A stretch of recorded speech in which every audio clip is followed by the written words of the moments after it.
Okay, this podcast dealing with the application of integration once again to areas both under a curve or between curves. Recall from the previous podcast that we saw that an area between a curve and the x-axis is simply defined by these two structures here. What we're going to do is look carefully at the areas under several curves in order to give a context for the area enclosed or bounded by the two curves. That's the purpose of this particular podcast. So let's say we have something like in blue, y equals f of x, namely the root x function, and in red we have y is equal to some g of x, sort of the x squared function. The ultimate goal in the podcast is to talk about the area that's actually enclosed or bounded by the curves themselves. So you will need to be familiar with words like enclosed or bounded in terms of how IB references. So if we look just at the blue curve and look at the area under the root x curve from 0 out to 1, we do know that it's going to be the integral from 0 to 1 of root x dx.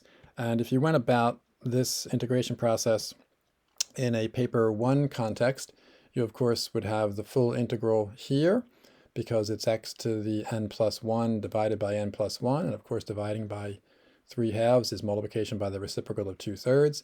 Top and bottom gives you a value of 2/3. So the area that you see highlighted here is going to be 2/3. And similarly, if we focus now on just the area under the red curve, the x squared curve, same kind of approach, namely that the n plus 1 divided by n plus 1 gives you 1/3 of x to the third power. Same kind of consideration here.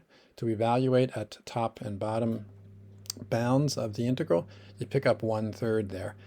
By the way, you could be the one determining where these two functions actually meet. So if you were to set x squared equal to the square root of x and try to solve for that, you would get that at 1, 1, they do end up matching. So of course, if we have under the blue curve an area of 2/3, as it turns out, that we saw a few slides back, and then an area under the red curve of 1/3, of course the difference between 2/3 and 1/3 accounts for the so-called enclosed or bounded area as being the value 1/3 itself that you see highlighted here in yellow.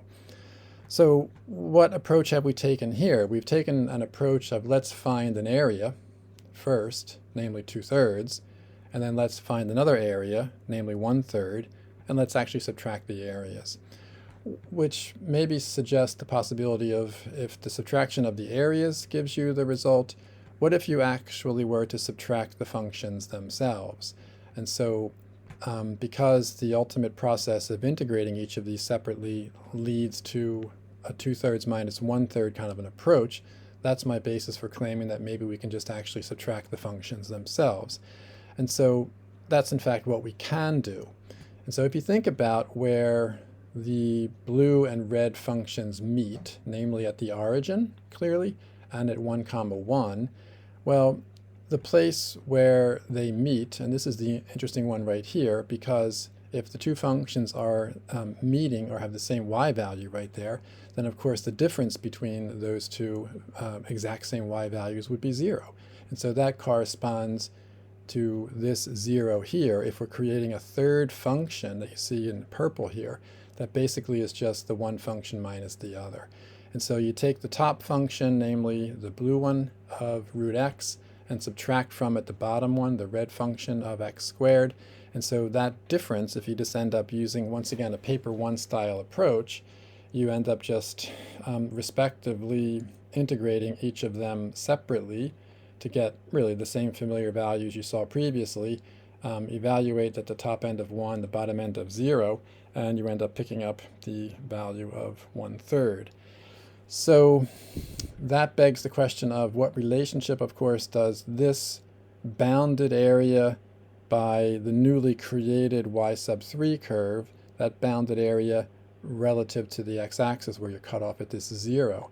Well, that's going to be exactly corresponding to this enclosed area that's captured between the two curves. And so the GDC will give you the option of doing this. So you can actually have in your GDC something like the root x function, something like the square root function, you can see that both of these equal signs have been disengaged. So what you do is you put the cursor over top and you hit on enter, so they both get turned off. And then I've turned on the equal sign here, and there is a y variables component where you can find the y vars and simply create the y sub 3 value, which will be the difference between the first and second, as you can see here.